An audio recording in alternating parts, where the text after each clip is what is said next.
RGB 99.2. Il est 18h. Vous écoutez RGB, votre journal d'information locale, Théo Guiton. Bonsoir à toutes et à tous, il est 18h dans l'actualité du lundi 4 mai. Le cadavre d'une femme repêchée dans la Seine à Argenteuil, on y reviendra. Une association de protection de l'enfance privée de son accueil d'urgence saisit le tribunal administratif. On les reçoit dans un instant. La chronique sport, Axel Maire, et puis côté météo, la journée de demain sera globalement pluvieuse. Fini les beaux jours, comptez 11 en minimal, 14 en maximal.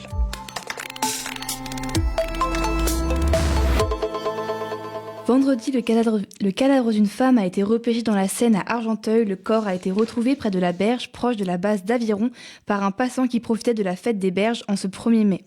Une enquête a été ouverte et confiée au commissariat de police d'Argenteuil. Le corps n'a pas pu être identifié sur le moment. Il pourrait s'agir d'une femme d'une 50aine d'années. Une autopsie doit être pratiquée dans les prochains jours pour déterminer la cause de la mort. Dans la commune de Weimar, un chasseur blesse accidentellement son voisin en visant une pie. Alors qu'il profite des premiers rayons de soleil, un homme de 59 ans est blessé par balle au niveau du flanc et du visage. Il est victime de son propre voisin qui tentait de faire taire à coups de fusil un oiseau trop volubile à son goût. Le quinquagénaire a été transporté à l'hôpital de Gonesse en urgence relative néanmoins, du fait de la bonne distance qui sépare les deux propriétés. Quant à l'auteur du coup de fusil, il a été placé en garde à vue à la gendarmerie. Samedi dans l'après-midi, une baby shower organisée par des habitants de Longuesse tourne au drame. Le futur papa est gravement brûlé par un tir de mortier. Le couple de futurs parents avait réuni une 40aine de personnes pour leur baby shower, un concept importé des États-Unis pour annoncer le sexe de l'enfant à naître. Pour ce faire, ils avaient prévu un tir de feu d'artifice. Alors qu'ils s'attendaient à un délai entre l'allumage et l'explosion, la bombe explose au visage du jeune homme qui se situait à moins d'1 mètre. Gravement brûlé et touché à l'œil, il a été évacué en urgence vers l'hôpital Cochin. Sa compagne enceinte de 6 mois n'a pas été blessée physiquement, mais en état de choc, elle a elle aussi été prise en charge par l'hôpital de Pontoise. On le disait dans les titres, une association de protection de l'enfance privée de son accueil d'urgence saisit le tribunal administratif. Christine Weiss, Francine Amanou, bonsoir. Bonsoir. Respectivement directrice du service d'urgence de l'association La Montagne Vivra, et Francine Amanou, vous êtes anciennement éducatrice et actuellement trésorière de l'association. Alors, on vous reçoit puisqu'effectivement, vous êtes donc basé à Cormeilles-en-Parisis, dans le Val d'Oise. Vous avez dû fermer votre service d'accueil d'urgence fin décembre 2025 sur ordre du conseil départemental. Le département invoque principalement la vétusté des locaux, du mobilier, des défauts de sécurité, des pratiques d'hébergement contestées, jugées non conformes par le conseil départemental. Comment vous avez appris cette fermeture ? Comment ça s'est passé ? Alors, cette décision de fermeture est arrivée le 23 décembre, notifiée par écrit, sous la forme d'un mail. Dans cet arrêté, la fermeture du SAU, le service d'accueil d'urgence, était notifiée avec le retrait total de notre agrément à compter du 31 décembre 2025. Donc, ça nous empêche encore à ce jour de pouvoir travailler avec d'autres départements. Les raisons de cet arrêté, vous les comprenez aujourd'hui ? Alors, on ne les comprend pas et on les conteste effectivement devant le tribunal administratif dès demain, 14h, et à nouveau devant le tribunal administratif de Versailles le 11 mai. Tout débute par une succession d'injonctions 18 mois plus tôt, auxquelles on a répondu très diligemment, je dirais, ne comprenant pas tout de suite que notre mode d'hébergement, notre fonctionnement était remis en question. Donc, nous avons répondu à ces différentes demandes, pensant que ça allait s'en arrêter là, et puis la notification est arrivée après une décision qui était communiquée oralement le 2 décembre. Ce service d'accueil d'urgence, il dispose de 12 places pour les mineurs, c'est ça ? Des mineurs en grande difficulté. 15 places, garçons-filles. 15 places oui. pour des mineurs en grande difficulté. Très concrètement, c'est une association qui a plus de 45 ans d'activité, qui a été créée en 1980. Très concrètement, il était, j'imagine, souvent plein, toujours plein, ce service d'accueil d'urgence ? Oui, on répondait favorablement aux demandes de l'aide sociale à l'enfance et aussi on était habilité justice, donc on avait un peu les deux casquettes. Voilà. Oui. Et à chaque fois on répondait par le manque justement d'hébergement pour de jeunes en grande difficulté. Donc aujourd'hui, très concrètement, ce service d'accueil d'urgence n'existe plus en l'état. Oui, Enfin, il ne peut plus accueillir de jeunes. Vous l'avez dit, vous comprenez pas cette décision. Aujourd'hui, à quoi alors elle est due pour vous, cette décision? Comment vous analysez la situation? Alors, aujourd'hui, avec le recul, on sait que cette décision a probablement été prise bien avant le mois de décembre, très certainement au tout début de l'été, courant juin, et que la machine était lancée. Donc, il fallait trouver des motifs, au-delà des injonctions auxquelles nous avions répondu, pour justifier cette fermeture. Est-ce qu'il y a eu des échanges avec les élus, avec les services de l'aide sociale à l'enfance au niveau du conseil départemental? Alors, avec les services de l'aide sociale à l'enfance, non. Avec les élus, peu. Avec les techniciens de l'offre médico-sociale, responsables qualité et directeurs financiers et des services, oui, mais finalement très peu, puisque nos demandes de rencontre sont laissées lettres mortes, que nos courriers n'avaient que peu de réponses et qu'on nous renvoyait tout le temps à la loi. Donc très concrètement, aujourd'hui, il y a eu une première tentative de recours en référé qui a été rejetée pour défaut d'urgence. Oui. Pourtant, l'urgence, elle est réelle dans le département aujourd'hui au niveau de l'aide sociale à l'enfance. Alors évidemment, on ne parle pas de la même chose, mais ça veut aussi dire il y a un besoin toujours. Alors, il y a un besoin qui probablement est comblé aujourd'hui, puisque la décision a été prise bien antérieurement et que le département n'a pas laissé ses places vacantes. L'urgence pour nous aujourd'hui, et c'est une urgence financière, puisque la liquidation totale de l'association est à portée de vue, et que courant mai, si rien ne se passe, on devra fermer l'entièreté des structures de l'association. Et oui, parce qu'on imagine bien qu'une structure comme celle-ci, notamment cet accueil d'urgence, c'est un levier financier pour une association. C'est quoi vos activités aujourd'hui ? Donc, on a un service qui est un accueil de jour pour des jeunes déscolarisés entre 10 et 15 ans, qui comporte 6 places, qui est aussi financé par le conseil départemental. Et un centre de formation qui est un atelier de pédagogie personnalisée. Donc, on poursuit nos activités sur ces 2 axes. Qu'est-ce que vous attendez de l'audience de demain devant le tribunal administratif ? La suspension de cette décision, qui nous paraît infondée, non conforme.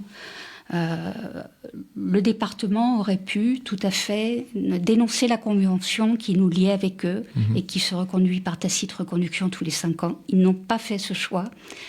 Donc, ils ont trouvé d'autres motifs pour nous fermer. Donc, on attend cette suspension qui nous permettrait de rebondir et surtout qui nous permettrait d'être réhabilités. Si on est très concret, qu'on parle effectivement, on invoque la vétusté des locaux, du mobilier, etc. On invoque beaucoup de sujets en réalité qui sont en lien avec des questions financières. Le département a cette compétence de l'aide sociale à l'enfance. Pour vous, est-ce qu'il aurait dû aussi vous aider à cette réhabilitation qu'il vous reproche ? Alors, dans un premier temps, ils auraient dû nous aider à prendre en charge le coût financier de cette fermeture. Oui. Ça, c'est le nœud du problème. Nous réhabiliter, je pense que ça n'était pas leur intention première. Pourquoi on voulait vous fermer ? En fait, c'est ça la grande question aujourd'hui. C'est, pour moi, tout ce qui ressort de cette affaire, de ce dossier, c'est pourquoi vous ? Moi, j'ai envie de dire que tout à l'heure, pour reprendre votre question, à savoir le besoin du département, effectivement, il y a un réel besoin. Nous savons parallèlement que Arnouville va être ouvert, là, ça a commencé, 35 places d'accueil d'urgence. Donc, on pouvait tout à fait partager le travail, j'ai envie de dire les choses un peu comme ça, ou en tout cas nous interpeller, puisqu'on avait les locaux, nous avions les chambres, enfin bon, et puis je veux dire le travail, la compétence. Il faut savoir que c'était c'était aussi un accueil très diversifié et individualisé par rapport aux jeunes. Bon, au niveau du travail, je pense que la reconnaissance, en tout cas dans le département, nous l'avions, ça c'est important. Hein. Notre travail était là, et puis les résultats aussi. Parce qu'en 2 mois, accueillir des jeunes en borderline, en rupture scolaire, en rupture familiale, et leur trouver une situation, c'était fait en 2 mois, hein, quand même. Donc, moi, je pense que c'est une structure qui est là depuis 1981, et je pense que à la longue, je pense qu'ils se sont un peu épuisés avec nous, mais pour dire exactement du pourquoi, du comment, voilà. Alors effectivement, il y a une directrice qui a ouvert cet établissement, qui est encore présente, mais qui a fait aussi que ce lieu a pu exister. Hein. Moi, j'ai même fait un petit film en l'appelant le lieu des possibles, parce qu'effectivement, on s'adaptait aux demandes des jeunes. Voilà, moi j'ai envie de dire un peu les choses comme ça.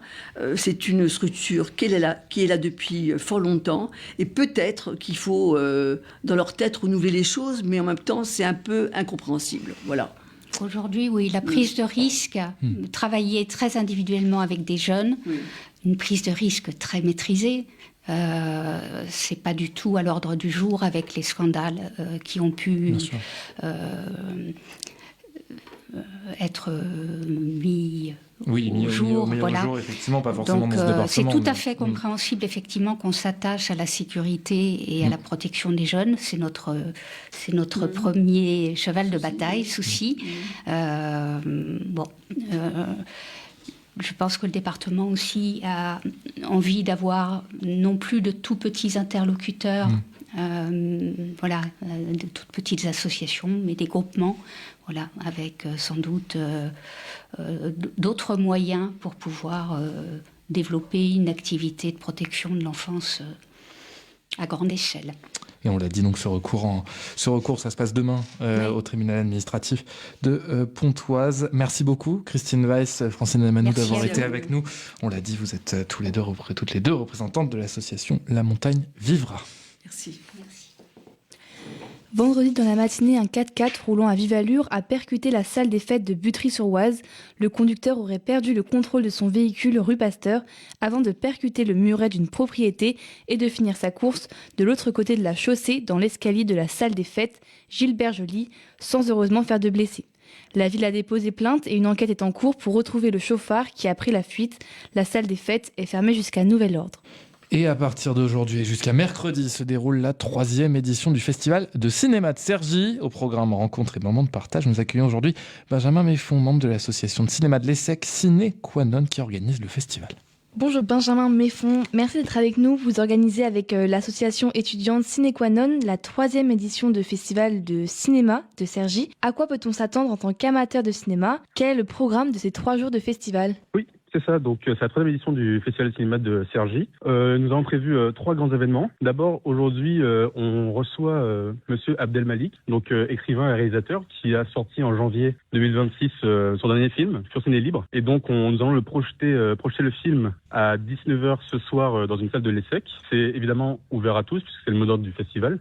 Et donc, nous allons projeter le film et ensuite procéder à une séance de Q&A avec le réalisateur. Ensuite, mardi 5, donc à la base, on avait prévu un cinéma en plein air au parc François Mitterrand à la salle des préfectures. Sauf que, en raison de la météo, nous avons décidé de repousser l'événement pour attendre qu'il fasse beau et donc nous le repoussons au 27 mai. C'est donc encore une fois ouvert à tous et gratuit. Donc il y aura un concert qui précédera la projection à 19h et donc nous allons projeter un film pour enfants qui est Un monstre à Paris, pardon.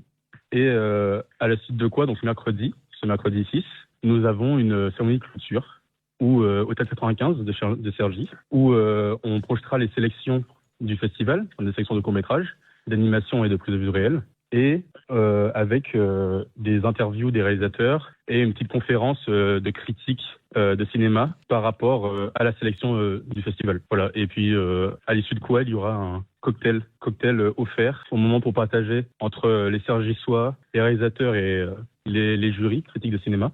Ou donc, voilà, un petit moment de partage avec un cocktail offert et du champagne. C'est donc un programme assez riche. Est-ce qu'il y a une ligne directrice particulière qui se dégage dans le choix des œuvres sélectionnées cette année ? Oui, en effet, cette année, nous avons choisi le thème de l'altérité pour tous les films projetés, puisque on disait que c'était un thème très important actuellement en particulier dans le contexte global de montée de l'extrémisme, des préjugés et voilà, montée d'extrême droite. Et donc, on avait voulu explorer comment le cinéma permet de rencontrer celui qui est étranger avec nous, celui qui est peut-être en marginalité, qui a des différences. Et donc, en gros, à travers ces œuvres que nous projetons, nous voulons explorer comment le cinéma permet de surmonter les préjugés et d'accepter ou du moins de comprendre l'autre. Le festival se déroule sur 3 jours dans Cergy. Où peut-on retrouver toutes les informations concernant les séances et les réservations ? Alors, tout est disponible sur notre compte Instagram, Festival de l'ESSEC, tout collé, où donc il y a toute la programmation, le lien avec les billetteries pour s'inscrire pour ce soir, demain et après-demain. Et donc, vous trouvez toutes les informations avec également les courts-métrages sélectionnés et également des photos des événements. Merci Benjamin Méfond d'avoir été avec nous. Merci beaucoup. Un entretien mené par Juliette Brunet. C'est lundi, tout de suite, votre chronique sport, Axel Maire. RGB. Allez mon petit bonhomme. Ça va centrer. Et Draxler, le 4e but. Actualité sportive. Dans votre chronique sport du lundi 4 mai, on commence avec une appli made in valdoise qui pourrait bien révolutionner le foot amateur. Ismaël Houssi est le fondateur de l'application iLab qui a pour objectif de faciliter la gestion des effectifs dans les clubs de football. À 23 ans, il décide de s'attaquer à un problème bien connu des footballeurs amateurs, ne pas savoir s'ils jouent le week-end. Le constat est simple, la gestion administrative d'une équipe amateur représente une charge de travail considérable pour les entraîneurs. L'idée de cette application est de leur simplifier la vie. iLab, qui signifie jouer ensemble en arabe, centralise toutes ses fonctionnalités sur une plateforme. Connectée au site de la Fédération française de football, l'application permet de consulter les classements et de sélectionner les joueurs convoqués, de suivre les présences à l'entraînement et de tenir à jour les statistiques individuelles. Les parents peuvent également contacter directement les encadrants. Grâce à iLab, les joueurs amateurs n'auront plus à se demander jusqu'au dernier moment si leur week-end se passera sur le terrain ou dans leur canapé. On passe côté tennis de table. Les nationales 1 féminines de l'AS Pontoise Cergy Tennis de table reçoivent Bourgoin le samedi 9 mai à 16h. Et pour finir, côté basketball, les Spartiates s'inclinent pour leur dernier match à domicile de la saison. Score 63-71 contre Maubeuge. Cela enterre une partie de leur espoir de monter en tant que meilleur deuxième. Dernier match de la saison le samedi 9 mai à l'extérieur contre Tourcoing. À la semaine prochaine pour vos prochains résultats sur RGB. Et oui, à la semaine prochaine, Axel Maire, avec des résultats de moins en moins, parce que c'est la fin des saisons, il faut quand même le dire. Merci beaucoup, Axel Maire, et à très vite pour une nouvelle chronique sport. C'est la fin de ce journal. Prochain rendez-vous d'information, c'est évidemment demain à 18h sur RGB 99.2 FM, radio RGB.net, en direct sur Facebook et en différé sur YouTube. Je vous souhaite une excellente soirée et je laisse la parole à Damien Gissa à la technique pour la suite.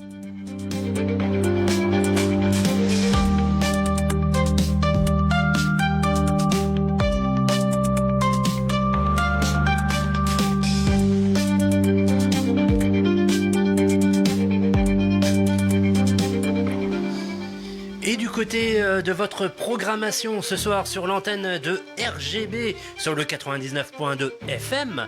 Si vous nous écoutez du sud de l'Oise jusqu'au nord des Yvelines, dans tout le Val d'Oise évidemment, ou encore en streaming via notre site internet, le www.radio-rgb.net, ou encore les applications pour mobile, pour smartphone, les radios associatives développées par la CNRA, ou encore Radio Line, Radio Player France et tant d'autres. Au menu, il y aura du sport à 19h. Vous l'avez l'habitude, c'est tous les lundis. Le 100% football amateur présenté par Farid Rouas. Avec ses consultants, il recevra différents invités. Notamment, on commencera avec de la culture foot et le cœur du projet ivoirien, le défi de Lounès Attab à la DTN. Il sera en direct avec nous depuis la Côte d'Ivoire. Il y aura un débat autour de la demi-finale retour, aller, et puis bientôt le retour de la demi-finale de la Ligue des Champions, PSG Bayern, le choc qui a marqué la Ligue des Champions, point d'interrogation. Et en interview du PSG à Liverpool, une carrière entre espoir et expérience européenne pour David Ngog, qui sera aussi avec nous. Voilà, ça c'est pour le 100% football amateur, menu très chargé entre 19h et 20h. À 20h, vous retrouverez le projet Tu l'as lu. Voilà, enregistré à la médiathèque de l'Horloge, une production entre RGB et la médiathèque de l'Horloge, ville de Cergy. À 21h, il y aura toute l'actualité du petit et du grand écran. C'est dans Monsieur Cinéma versus Mister Série, présenté par Jax, et suivi par votre soirée musicale, 22h technotique et à 1h du matin, la rediffusion de Vibes.com. Très bonne soirée sur l'antenne de RGB, en direct de Cergy-Pontoise.